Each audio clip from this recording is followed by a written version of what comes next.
So I wanted to talk to you guys today about 5 tips that I found useful for sustainable weight loss.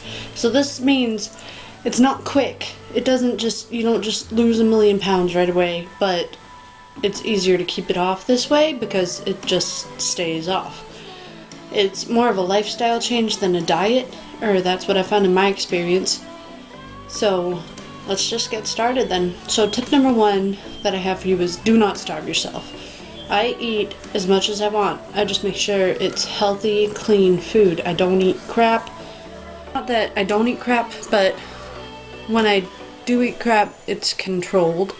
I'll have a pumpkin donut if I want a pumpkin donut. I just make sure I don't have like 10 pumpkin donuts. You have to treat yourself in order to, make success. And, it's very commonly known that if you starve your body, what you do eat automatically gets stored as fat. So it's counterproductive anyway. And the second you start eating again, your metabolism is just going to store everything away and you're not going to make any progress. So the way I do it, I just eat. I eat when I'm hungry, I stop when I'm full, and I just make sure that I'm getting my protein and my vegetables and my fruits and my, lean source of protein. So, meat, or if you don't eat meat, then whatever you eat, just make sure that you're getting enough. And that. I've lost 36 pounds doing it this way. I do not count my calories. I don't care about my calories. And I don't weigh out my food. I don't do anything like that. And I'm seeing amazing results. So there's that for you. So then let's move on. Tip number 2 I have is hold yourself accountable and share your fitness journey. So if you tell people that this is what you're doing, that you are getting fit, then they're going to ask you how it's going and everything. And you can kind of plan that. So what I mean, I guess, is, you're a lot more likely to go to the gym if you tell people that you're going to the gym later, because you know that those people are going to be like, oh, so how was the gym? And you don't want to be like, oh, I didn't end up going. Blah, blah, blah. So, on another note, no excuses. That's another part of holding yourself accountable. So, you can't be like, oh, I don't feel good today, or oh, my kids are acting up, I can't work out, or oh, I can't go to the gym, so I can't do anything. No, that's not how it works. When I can't go to the gym, I'm here working out. I do at-home workouts, as you've seen in my videos before. I play Just Dance with my son, and that gets him involved. I do everything. There's absolutely no reason why you can't get fit. That's just it. And the only thing holding you back is yourself and your excuses. There's no such thing as, oh, this happened, so now I can't. No, if you want to, you'll do it, and you'll find a way no matter what. And that's just that. That is holding yourself accountable. And so forth and so on. Okay, number 3, replace bad habits with healthy ones. So for me, my bad habits were eating a bunch of sweets. I was a smoker, which is horrible. And, I smoke when I was stressed out. That's the main reason why I always started smoking again, is because, I would try to quit, but then life would get the best of me, and I would be like, oh my gosh, I just need a cigarette. But that's not how it should be. That's not how it is.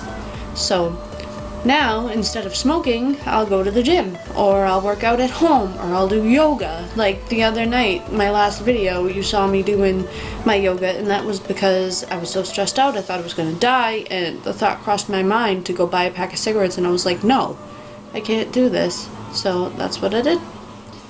And, so far it served me very well. But, I took my time with it. I was still working out and smoking for a while. I just quit smoking officially 4 months ago. And it was worth it. I feel so much better. My life is better. That's what I call replacing bad habits with healthy ones. And then number 4 is learn to forgive yourself. If you go on vacation, or you go to a restaurant and you overeat or whatever, don't consider it the end of your diet. So what? It happens. You got to get back on track.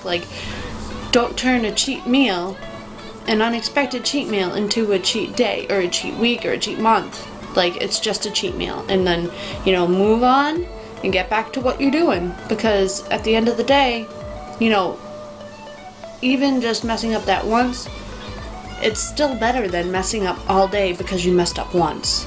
Like, that was the biggest mistake I was making for the longest time. I've always wanted to be fit, and I've always had this problem, is that if I, like, strode away from my diet even once in a day, I'd be like, oh well, let's just go get ice cream, you know, whatever. Or let's go have pizza, or let's go do this or that.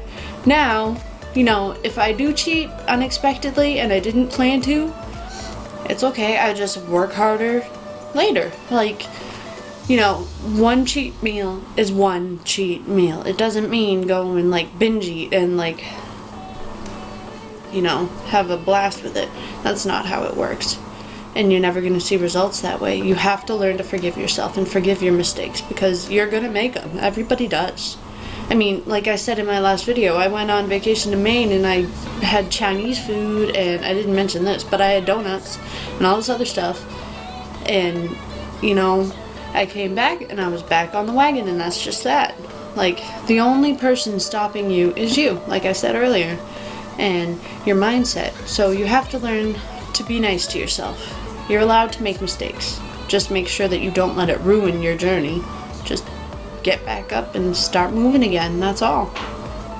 Okay, and then finally, my tip to you, if you're like me anyway, is to not care about the number on the scale. So for me, I don't weigh myself. If I do weigh myself, it's like once every like 3 or 4 weeks. Simply because if I look at the number on the scale and I don't like what I see, it's a total deterrence for me. I lose my motivation. It's just not worth it.